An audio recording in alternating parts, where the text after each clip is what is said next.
Meine sehr verehrten Damen und Herren, ladies and gentlemen, welcome to the closing plenary session. First of all, I would like to confirm that this final debate will also be streamed to the other conference rooms, as was the case in the opening plenary. And I would like to welcome all of those who are here with us now. And I would also like to welcome those who are watching online, because many of you had to leave early. And we know that in the final plenary session, we often see about half as many people as in the opening plenary, because many of you have had to catch a train to get to where they want to be in the evening. We are very proud that this plenary is happening here on the last day of the 23rd German Congress for Crime Prevention. And I would like to be very brief and hand over right away to Dr. Ronen Steinke, the host of this final plenary, in order to have as much time as possible for the important debates that we want to have here. Now, I would like to welcome all of you here in this room, and now Mr. Steinke will present our panelists. I would like to ask our panelists to come up to the stage now. Theater people always say that you have to come up to the stage from the left. Yeah, well, left is a question of perspective, isn't it? Mr. Steinke.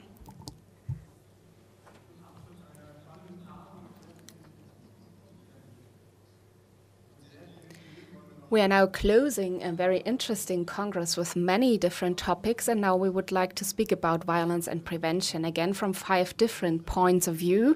I would like to welcome the Federal Minister of Justice and Consumer Protection, Dr. Katarina Barley, the Federal Prosecutor General, Dr. Peter Frank, the prevention researcher and psychologist of the University of Jena, Andreas Beelmann, the President of the Federal Criminal Police Office, Holger Münch, and the President of the Curatorium of the German Foundation for Crime Prevention and Delinquent Assistance, Professor Helmut Fünfsinn. And at the beginning of this plenary, I would like to open a broad discussion. Ms. Barley, you have become Justice Minister as a good point in time. The violent crime is declining in Germany. The number of violent crime among youth has declined by 50%, even in the dark field. But the field that is increasing is politically motivated and radical violence. What do you want to change in politics in order to slow down this trend? Well, first of all, thank you very much for inviting me to be here. I have found that crime and prevention are more or less a male topic, but this is actually not a new insight, so I'm very pleased to be here and to give a female perspective. When it comes to prevention, we always have to look at the root causes, that is, at an early stage. And we know that no one is born an extremist. And that has also become clear in the leitmotif of this meeting, that no one is born hating another person because of the color of his skin or his background and religion. So we have to prevent people from becoming extremists, and that involves participation, civic education, education in general, integration where migrants are concerned. But more than anything, social cohesion. And these are issues that we have to look into and that we have to improve in.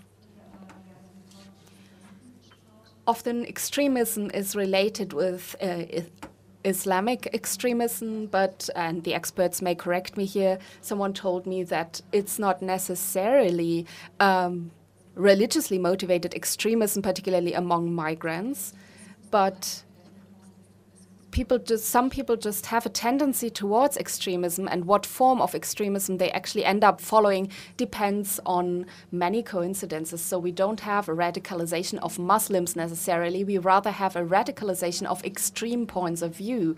So we mustn't take a one-dimensional approach, we have to look at it from a broader point of view.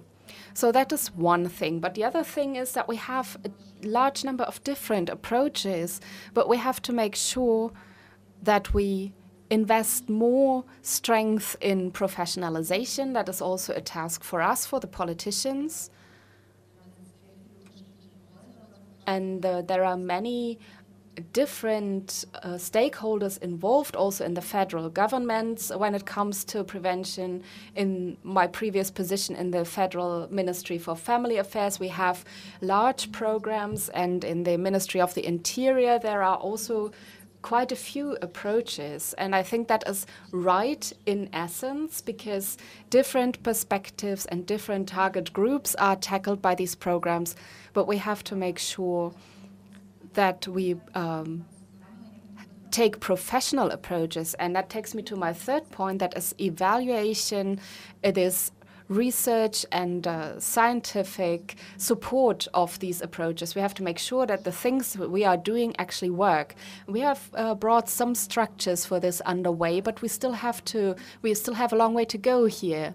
And I understand that this is not always easy. How do you prove that the people you're working with otherwise would have become radical if they hadn't been given a place in this program?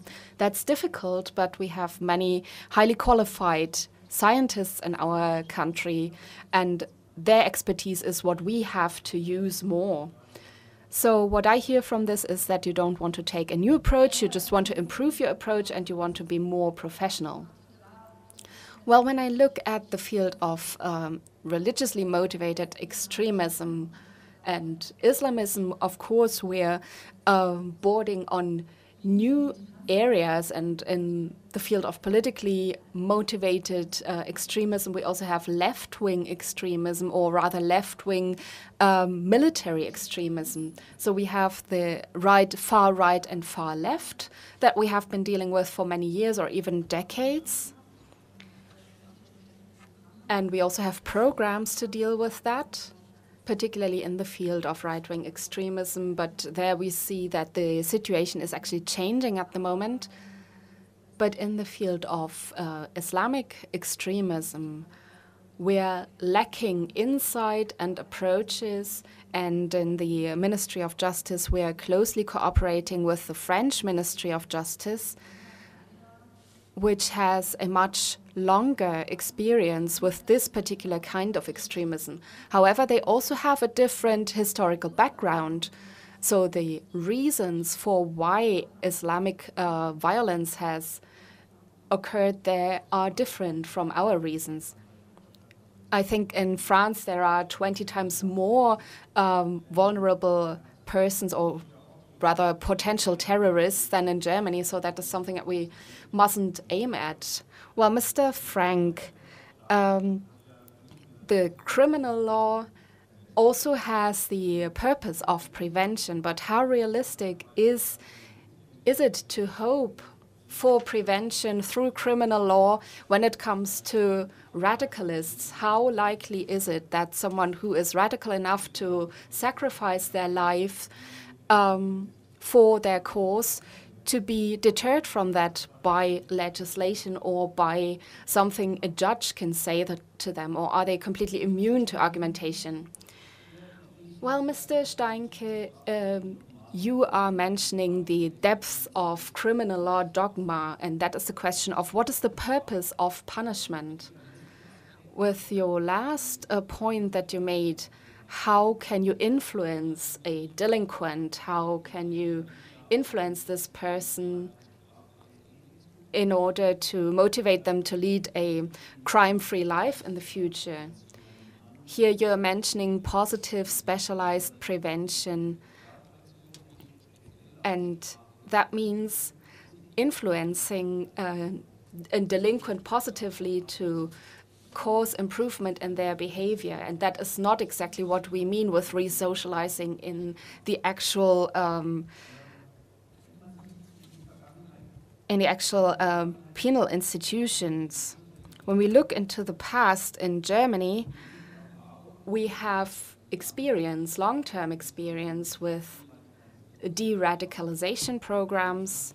The minister mentioned it already, particularly in the field of right-wing extremism. We have had an early start in the field of Islamism or Islamic extremism. We are facing a rather young phenomenon, and there are different approaches to this. I have read also that there are quite a few uncontrolled approaches and programs, uncoordinated programs. And now I am referring to the activity of the Federal Prosecutor General. In Islamism and Islamic extremism, we've been working for a couple of years now, but whether the sentences and the verdicts have a long-term effect is something that we will only see in a couple of years' times, and there will have to be in-depth evaluations about that. But we need this de-radicalization, particularly in the penal institutions, because that is where the actual sentence is actually being executed, and every radicalist that you can do away with actually is worth this effort. With this positive specialized prevention, I would like to mention another aspect that is important when it comes to the purpose of punishment, and that is positive general prevention. If a state with the rule of law effectively enforces their laws in the field of criminal law, and here I'm speaking for the prosecution, that means that criminal laws that are violated against are also sanctioned from a criminal law point of view. So in the terms of positive general prevention, that strengthens trust among the general population.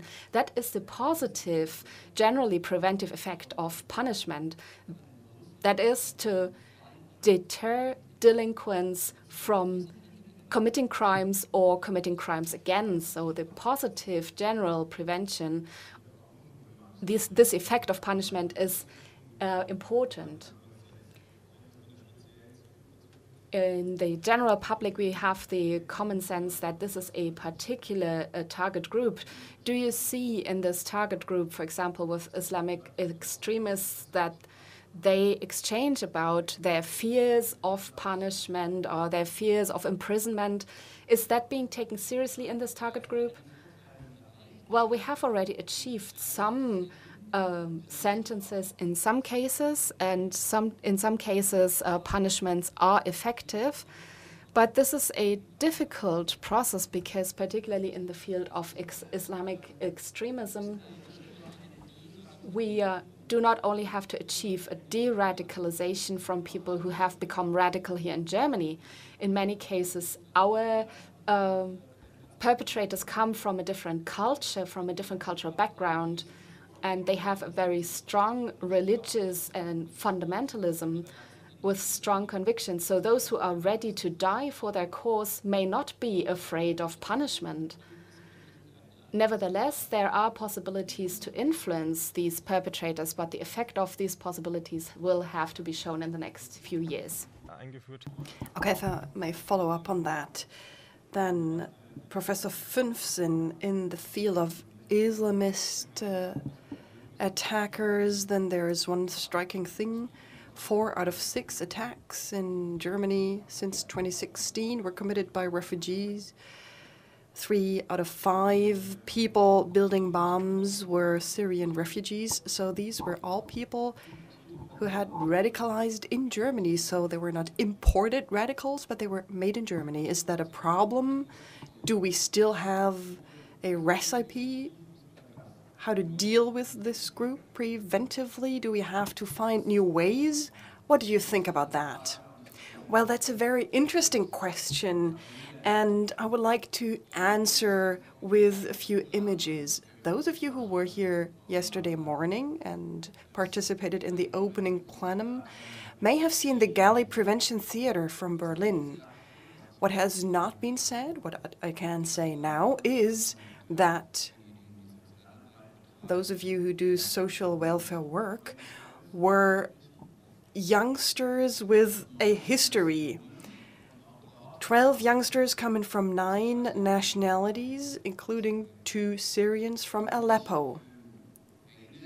So, if we remember the theater they staged, then maybe you recognized how good it felt for these young people to present something with all their heart. First image. Second image. Yesterday, together with Sebastian Rode, the prevention ambassador, the Hessian German prevention ambassador of the Hessian Prevention Council, we went to TV Lounge, which is a South Hessian football club here in Germany, center of Germany, and the municipality accepted approximately 200 refugees. 19,000 people live there, and this football club accepted 40 of these refugees who play football in their club, so it's not just a soccer club, but they take care of the integration process of the refugees. That includes learning the language, but also playing soccer. So Syrians are part of that as well. Third image, in Hesse, the region where I come from, we have something that we would call different categories where voluntary lawyers and legal experts work and explain our legal system to the refugees housed in the refugee centers there. And of course, they explain our constitution and values such as equality of women. So in a nutshell, they try to get our values and standards across to these people. What I am trying to say with these 3 images is that all 3 groups also count among their numbers Syrians, and they offer the option of integration. If we continue this project, which is what we will do, then the probability of radicalization is lower. Of course, this does not exclude an attack, but once again, the probability of radicalization is slightly buffered.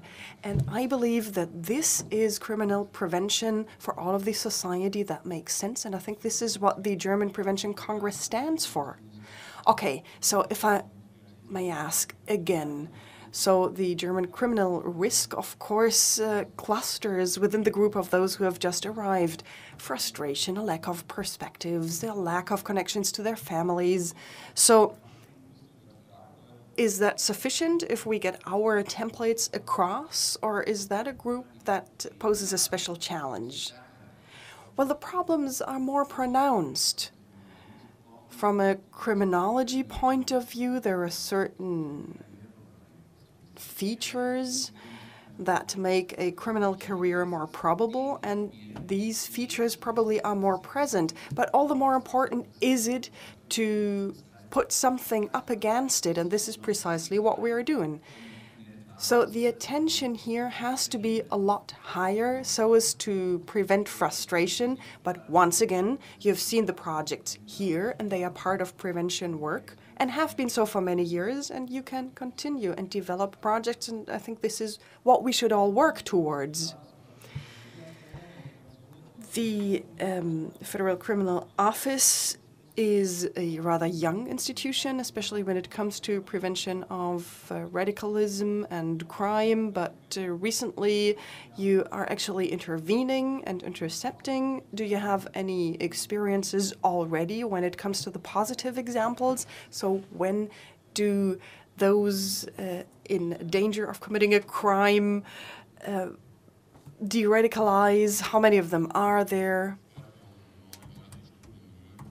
Well, I would like to start saying that 2000 was not the starting point for prevention at the Federal Criminal Police Office. So the current threat that is hard to localize was there. We had a kind of a hit team being sent to Germany, planning an attack, and you don't really know where to start your investigation. You don't really know where it will happen.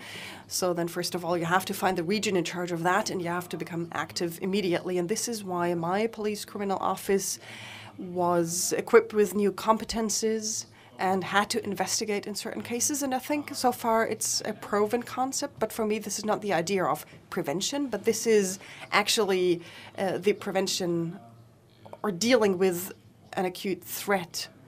We do critical research from our point of view of an institution. We have a wealth of information, and it is about making the information available for example, bodies active in prevention, because criminal prosecution is only a part of reducing criminality. There are other players involved as well. Nevertheless, we do play a role, a responsible one, and this is why we have different research projects, and we try to process information in such a way that you can draw conclusions from them. Miss Barley, what you mentioned, for example, the analysis of biographies, that was a project that we carried out, so as to find a starting point for differences or no differences in radical biographies.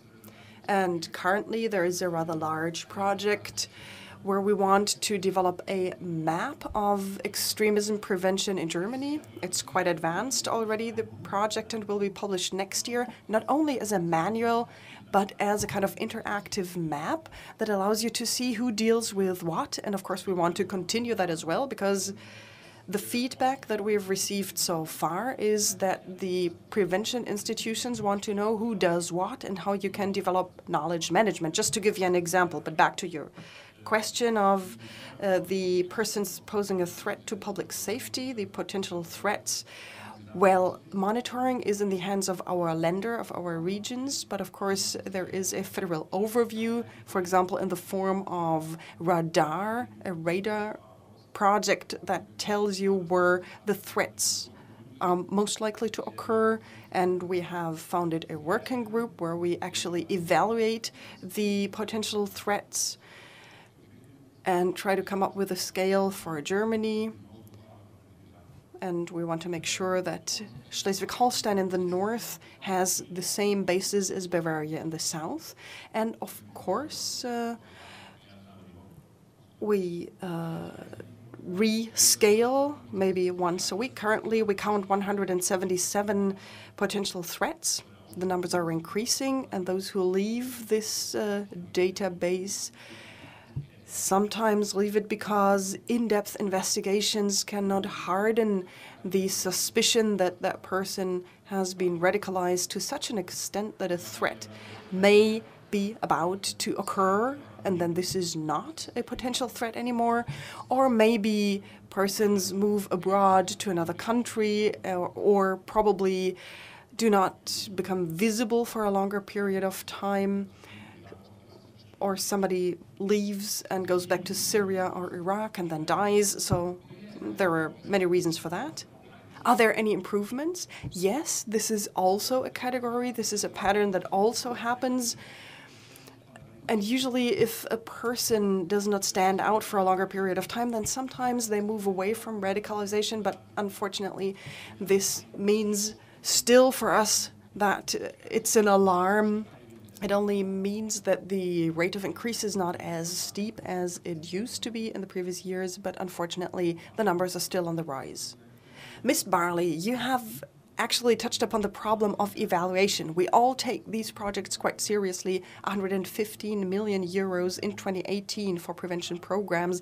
Well, I believe it's important to invest, but it would also be important to know how good the investments are.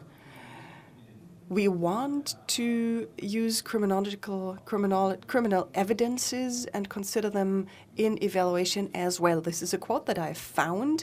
So this is a legal draft where I've taken it from. This is just one example, and it relates to de-radicalization programs and how you want to evaluate them. Well, we have to evaluate on different fields. First of all, we need better statistical data. The police criminal statistics, for example, but this is just the bright field. and we need more insights with a view on what happens actually. Of course, the different departments work towards that, but after 2001 and 2006, we want to draft a safety and security report. The criminal situation will be reflected realistically, not only the bright, but also the dark field will be part of it, of this report. And when it comes to criminal law, I'm not sure if the coalition agreement states it explicitly, but when it comes to maintaining criminal law, we want to make sure that statistics are more meaningful. I've seen this in an entirely different field. We discussed paragraph 219A, a different field altogether, but we wanted to find out how many cases there are actually, and we had to realize that we don't know, because if we want to know, we would have to go through all the criminal files manually. So up to a certain level, it is recorded, but as soon as you enter the legal proceedings, you do not know anymore. So we'd need more statistical data so that we know more. This is one field, and the second field is evaluation. The Ministry of the Interior and the Ministry of Family Affairs, or my ministry, show that everyone evaluates their own programs. This is the way you do it. You have to do it because we spend tax money on it. But what we would need even more is a connection between the results we get in doing it. There was a very good National Center for Criminal Prevention. It was founded in 2016, and I have the honor of being the head of the curatorium, and there are renowned scientists who, by the way, are represented here with a stand as well. So it is about fostering these institutions and using the insights, bundling them, and drawing conclusions from them. Because I wouldn't call it wild, unrestricted growth. There is a different starting point when it comes to prevention. As a Minister of Family Affairs, Living Democracy is a program that is close to my heart because it can be found in the width of the society. It penetrates youth groups and all spheres of society. So I think it's very close to the people, with a focus on education, for example. More than 200,000 criminal preventive projects all over Germany belong to it. On a municipal level, there are more than 1,000 institutions active in criminal prevention. If we do not bring it together and bundle the insights and results, then we are just wasting potential. We are wasting the potential of information and results and insights that would allow us to draw smart conclusions from them. Because especially when it comes to Islamistic activities, well, when I was with the Ministry of Family Affairs still, I said once, it's of no avail if we hold events with Boy Scouts in an academy in Bavaria. If you want to do prevention, you have to go where you can find people who are in danger of becoming radical. So it's a tightrope walk, because you have to go there. You have to go to the mosques where potentially you'll find people posing a threat to public safety, or you can talk to those who have the trust of those who are a potential threat. And then, of course, what you get sometimes is a headline, as it happened in my case, that you're cooperating with radicals. But you have to do that if you want to reach out to those you're actually talking about. But this risk and the money is only worth it if you have an approach that leads you to success, and this then again requires complex and long-term evaluation. So I agree with Dr. Frank. If it is efficient and successful in the end, well, it'll take a while to find out if that is the case. Okay, so well, I will ask the only non-lawyer and non-prosecutor on stage about evaluation. How effective is the instrument of punishment and the rule of law compared to the effect of social work in schools, etc.? Well, there are no specific data on the generally preventive effect of punishment or compared to educational programs. But of course, there is a generally preventive effect of punishment and prosecution. But I, as psychologist, would say that this doesn't take you at the to the core of the processes that really characterize radicalization. So the vulnerable persons will not be deterred by stricter punishments because there are particular psychological preconditions to this which cannot be influenced by the prospect of punishment. So psychosocial prevention measures are particularly promising for this. And research data is not as thin as has been presented on this panel. We have a small research area of de-radicalization where evaluation is difficult, you've mentioned this. But we also have a wide variety of preventive action which work with the psychological preconditions for radicalization and try to improve the situation there. And there are quite extensive collections of materials and approaches that we can take. So it's not true that we don't know how radicalization works. We also have very specific and sufficiently evaluated actions that can prevent radicalization processes. Let me just give 3 examples. On the one hand, we have a wide range of programs in prejudice research. Prejudice is a typical characteristic of radicalized persons. And for more than 60 years, we've had the so-called contact hypothesis, that is, actions that bring different social groups into contact, and they work great. So they can be expanded to several levels of the society and also to different age groups. The second example, and I would like to point that out as a social development, in the field of kindergarten and schools, and many of you who have visited this Prevention Congress know that these are excellent prevention settings. But for 20 years now, in my observation, we have a development that emphasizes academic learning in these settings. And if you speak about education and learning, I don't know if you refer to academic learning or to social learning. And from my point of view, I can say that social learning is no longer the focus of schools. And I believe, I'm actually quite sure, that radicalization is also a deficit of social competence. So that would be a major reorientation in the entire education landscape. And just one last remark, child and youth assistance has often been mentioned here at the Prevention Congress. There are also changes there, in my point of view, from starting from an existing organization. The child and youth assistance organizations used to have a large number of employed staff, and nowadays we have a project focus. So these organizations have to reapply for funds again and again. And the fund is made available, for example, from the Ministry of the Interior, but the projects are not long-term anymore. And in prevention, we've been discussing for years that structures have to be created so that we can actually apply prevention organizations and projects. And with child and youth assistance, we have these structures if we finance them in the long term. That doesn't mean that they're always doing the right things. They always also have to evaluate the application of their funds, but the structure exists already. So in a nutshell, we have the possibilities in universal and selective prevention with risk groups. We have possibilities to work with them, and to work with people who are already radicalized is necessary. And every single person who is de-radicalized is a success, that's true.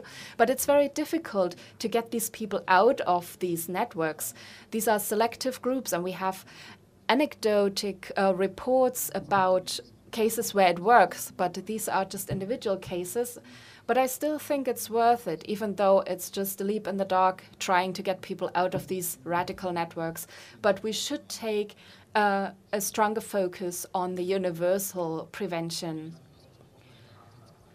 You have said something very harsh or very hard in a relaxed way, and you said that the psychological processes are already concluded at a point where the justice system becomes active. Do you think that there are cases where punishment can achieve more or less? Well, that is are certainly true. People react differently to punishment. Those who have not committed a crime yet react stronger to punishment than those who have experience with the justice system. Just imagine if murder weren't punishable anymore tomorrow. I don't know what would happen in Germany then. So we don't have to discuss that punishment has a deterring effect. But regardless of this effect of prevention that can be achieved with punishment, there are no other preventive effects. And we see in the US, for example, that sentences in particularly child and youth justice have become stricter and stricter, but the US still remains the country with the highest crime rate in the field of youth and children and the highest number of imprisoned young people and children. So it's a myth that punishment alone is enough for prevention. That doesn't mean that punishment is the wrong way completely, but it's the wrong way to prevent radicalization processes. Dr. Frank, would you like to add to that? Well, what we mustn't confuse is negative prevention and positive prevention. So on the one hand, we have the possibility to influence, and on the other hand, we have the possibility to deter. And I spoke about positive general prevention and positive special prevention. And now I want to speak about negative prevention, negative general prevention in the sense of deterring the population by punishing one person. So the punishment of one person should have a deterring effect for the rest of the population. And the debates from the US that you've mentioned show that this is not always the main purpose, even though this is maybe part of the solution. And that is what I mean when we speak about de-radicalization programs. We are not speaking about negative specialized prevention, but about positive specialized prevention. That is not something that is only achieved by punishment, although I agree that whether a delinquent can only be influenced by the fact that someone else has been punished for the same crime, that is questionable. But that is a task of the prosecution, and the federal states have, when it comes to de-radicalization, not only from left and right, but also from Islamic extremism, the federal states have looked into this question. And now I just want to distinguish these two things, because the positive effect, positive preventive effect, has to be distinguished from the negative preventive effect. We've already talked about uncontrolled growth of prevention programs, trial and error. Professor Fünfsinn, perhaps you can give us first resume of your experiences after the first couple of years in the field of Islamic radicalization. What approaches work, or what other approaches can maybe be aborted now? Well, that's also a difficult question. What is for sure is that those projects which, on the one hand, work on several levels, so they don't only take up one point and then let it drop again, those are the projects that are more effective. And that is something that we know already since the 1990s, since the early 2000s, when we had the study about prejudice-motivated crime. So that's one point. And on the other hand, and Professor Beelmann mentioned it rightly, it makes more sense to use social contacts and social learning and to make this a continuous experience than to try and find an intellectual approach to de-radicalization. I have an example for this again from Hesse. If the people who come from the violence prevention network and speak to the young people who are close to Islamic tendencies, then a door opener would be to say, I'm from Offenbach too. Offenbach is a small town near Frankfurt. So it's clear that if you have the same regional background, when you come from the same place, you're closer to this person you want to reach. So it is about establishing an initial contact, and this contact then has to be maintained over a long period of time. So there are a few things that we are already quite sure about. There are many other things that we still can and must evaluate. This morning we heard a very smart presentation about learning about democracy and de-radicalization programs. And we're working in this field, and a lot of money is spent in this area. So if we spend a lot of money, we also have to evaluate quite closely what we're spending it on. On the other hand, there are still projects where I would say that there are projects that just make sense in an everyday, common sense way. For example, reading patronships for refugee children or learning partners for children in school. We don't have to evaluate that. We just know that it makes sense. And if we have a well-situated person going to the school, reading stories to these young people, it helps them. And in my point of view, it would be a waste of money to evaluate that project. But in general, we can say that we need all of those projects. The expensive ones are the ones that we have to evaluate closely. But it also helps us to approach those who help through empathy. So societal commitment, grassroots commitment really helps without having scientific evidence for that. Just one particular example, on Saturday there was a demonstration in Berlin with anti-Israel and anti-Semitic slogans, and one of the co-organizers of the demonstration was the IGS, the Shia Islamic Association, whose umbrella association receives 300,000 euros from an EU fund that is managed by the Federal Criminal Office for Radicalization. Do you understand, Mr. Münch, whether when citizens ask themselves whether that money is well spent? Well, I can understand why you asked this question, and that's why I would like to answer that question. First of all, the Federal Criminal Police Office is not a direct sponsor of this association. There is rather a council within this office which administers the funds, the EU funds. But this is independent of the Federal Criminal Office. We have to apply for the funding ourselves. And this is a project which has been funded.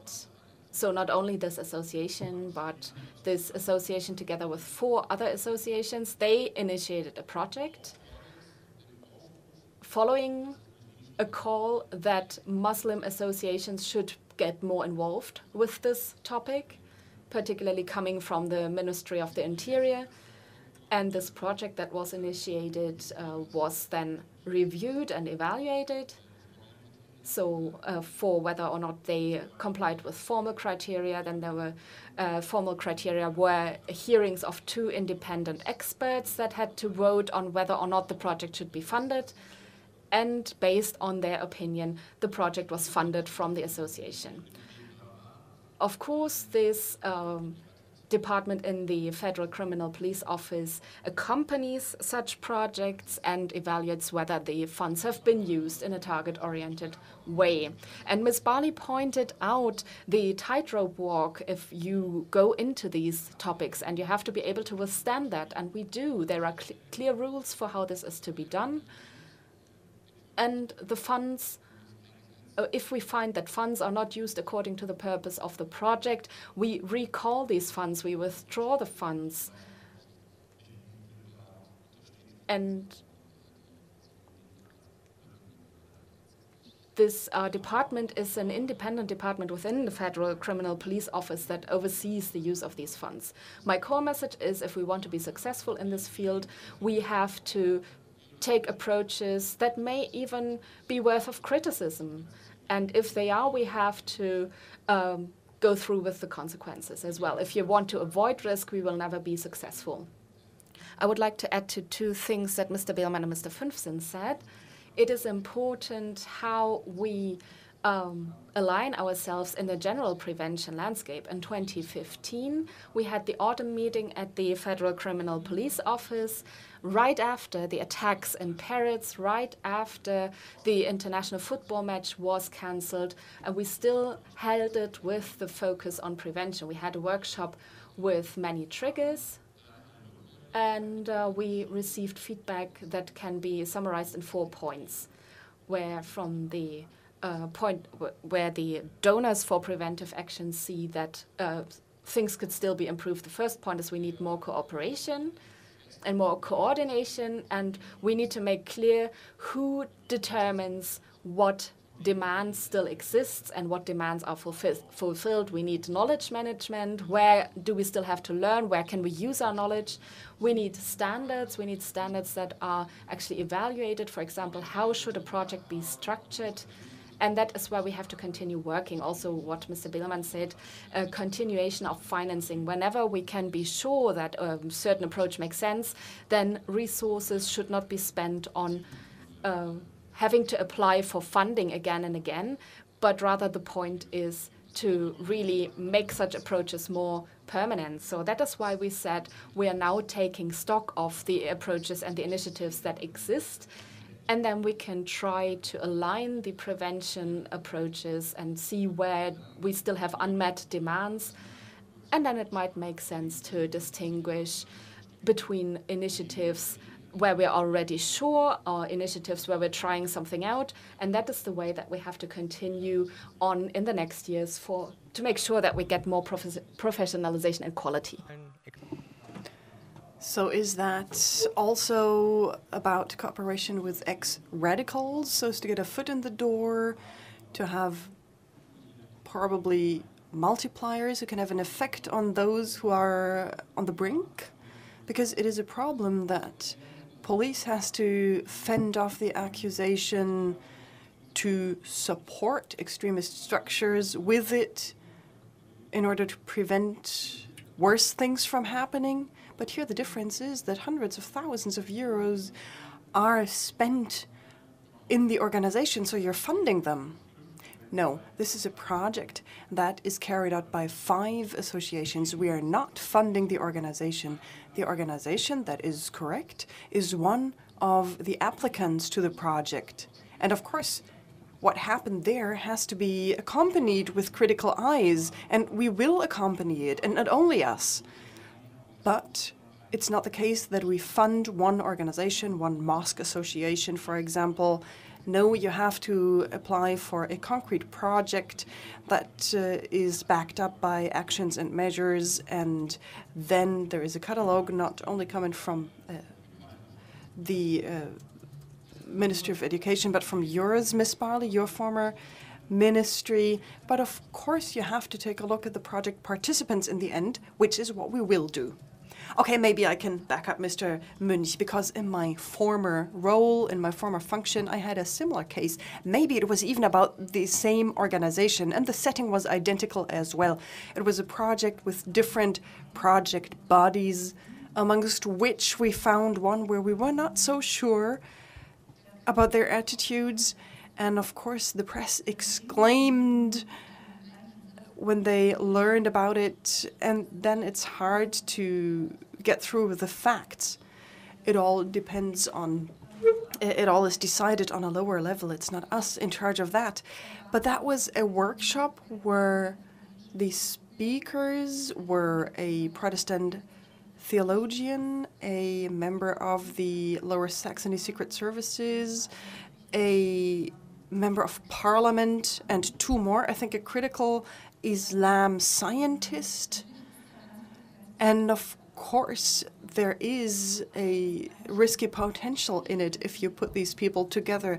But I've said it, of course, you can go to the Boy Scout Academy in a Protestant background, for example, and you will be certainly on the safe side, and nobody will accuse you of doing the wrong thing, but you won't really have any effect whatsoever.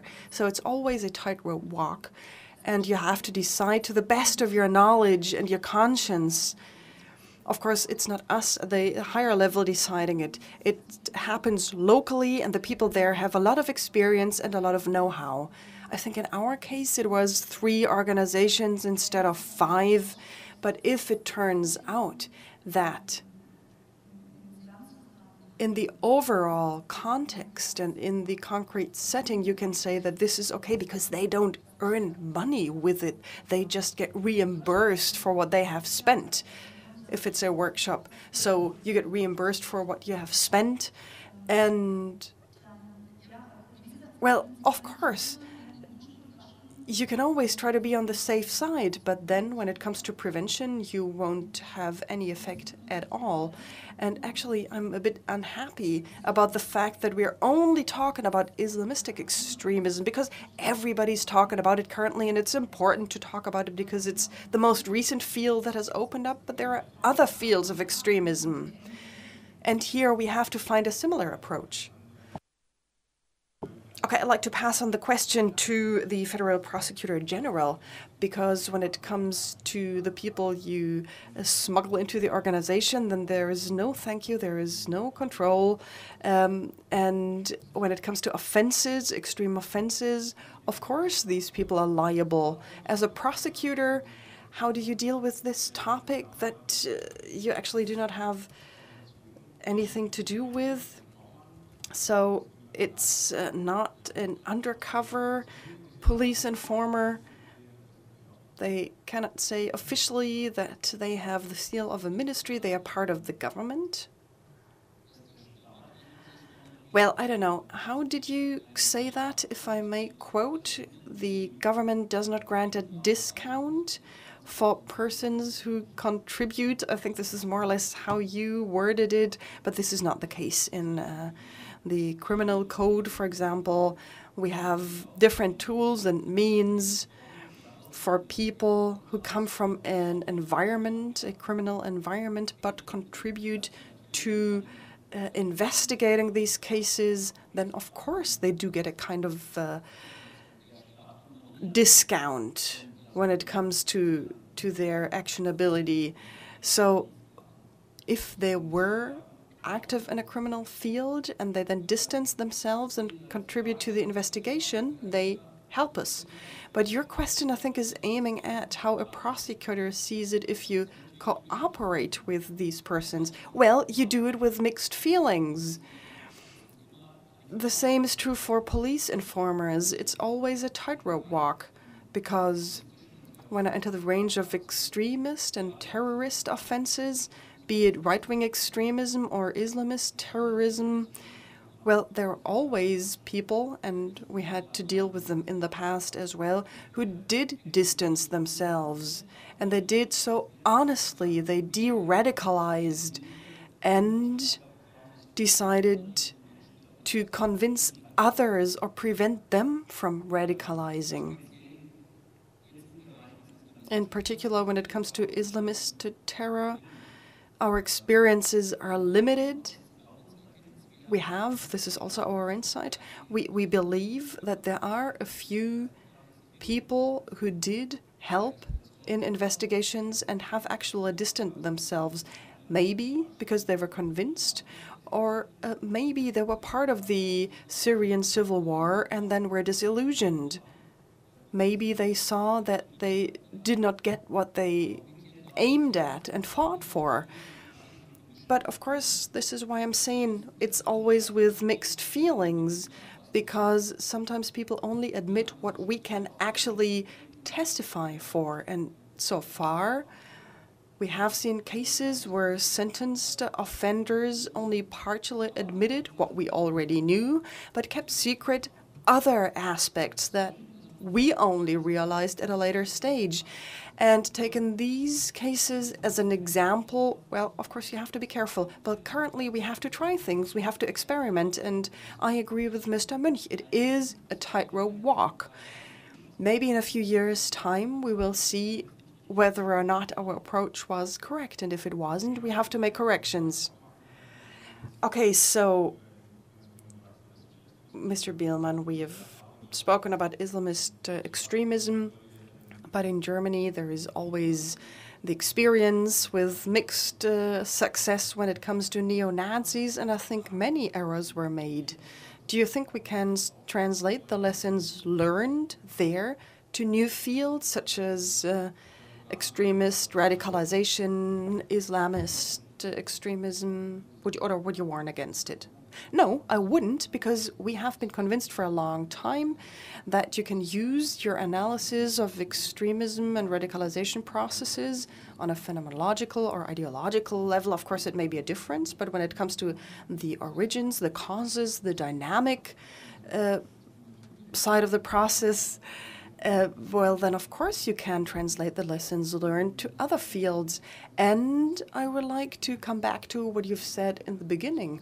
If in prevention you do not get in touch with the dynamics of the process of radicalization, then you will have a hard time preventing.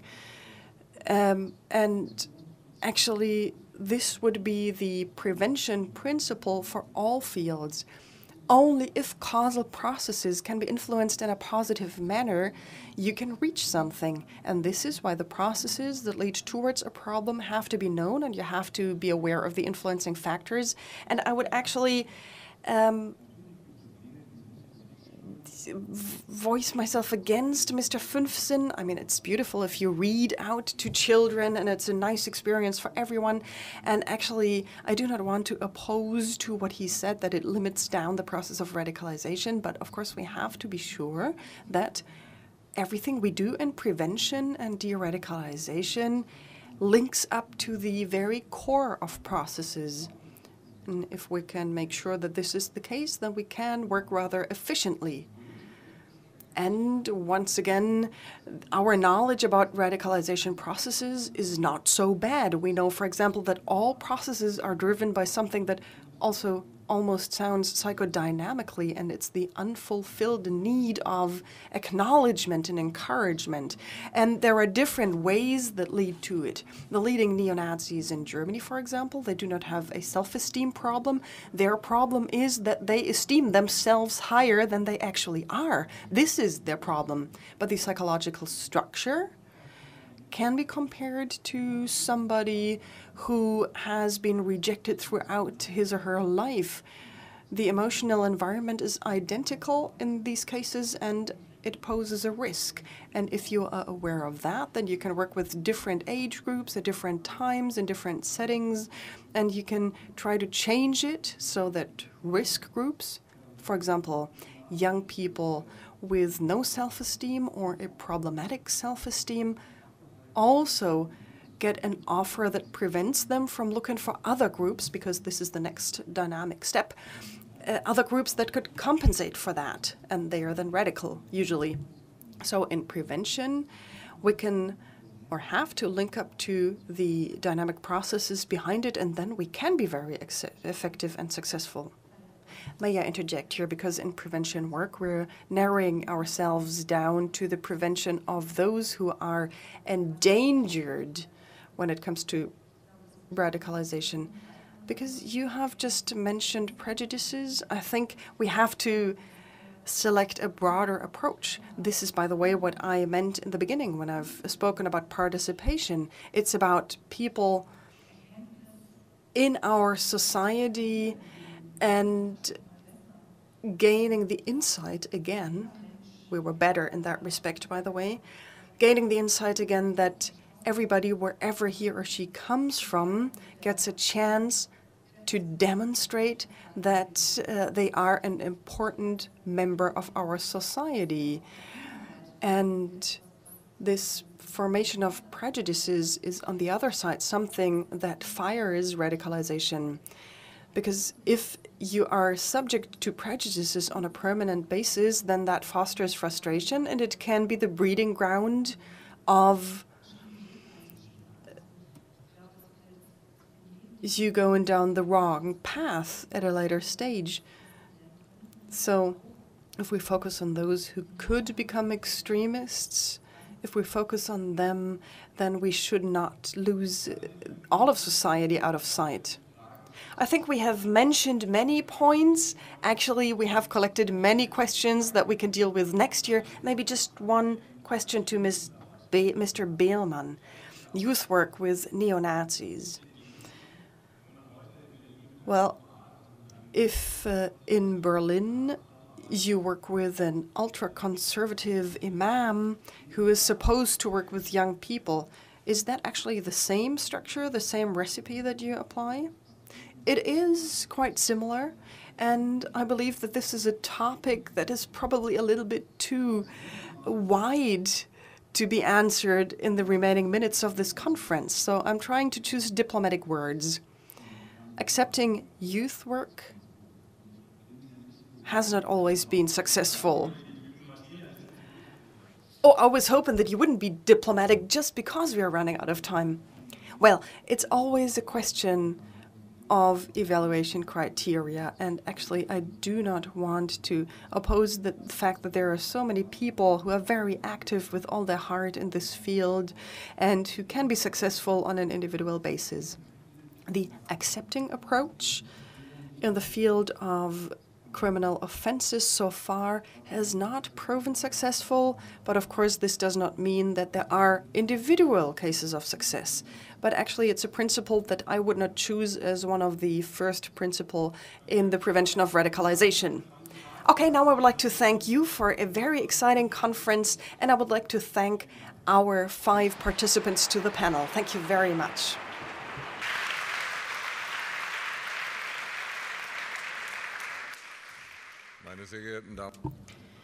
Ladies and gentlemen, I would also like to express my gratitude to this panel. And now I would like to point out that the experts from the criminal prevention or prevention in general are always a bit sad about the fact that things are often lost before people think about how that could have been prevented. And I said it in the opening plenary, prevention is not a fire extinguisher. Prevention should be fire protection and fire prevention. And that is something that has become clear to me in this discussion. How different preventive thinking is and how we have to stick with it, how we have to prevent things from happening.